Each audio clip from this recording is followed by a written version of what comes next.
Okay, Mike, so I'm a buyer who thinks they're about 6 months away from purchasing a home. What would your advice be on the lending end, how I can get ready?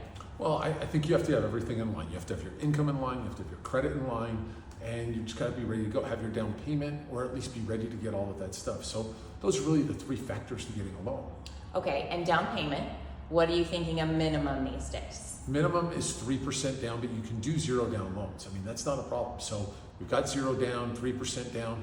You know, the more you put down, generally, the lower your payment's going to be, and the lower the mortgage insurance is going to be. Okay, another hot topic, credit scores. If your credit stinks, or you're aware that it stinks, what would be some tips on how to bring up your score? Well, stinks is a variety of different things. So, I mean, we could have a person with a 680 that thinks their credit's terrible. It's not necessarily terrible. Their credit scores have to be 600, 580, something in there to get a loan with 3.5% down. So I don't really worry so much about that. If you're in that lower tier, let's find a way to bring you up to a higher tier to get you a better interest rate. I think that's the key. Sure, especially where rates are today. Yeah, exactly. So the higher we can get the score, the better off. But remember, a lot of people fall into that FHA category if their scores are not, that 740 plus.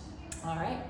So just a bit of advice, talk to a lender early. They can tell you what to work on, what you need to save, and maybe things you weren't aware of that are coming up on your credit report, and how to be ready to make an offer when that right property comes up.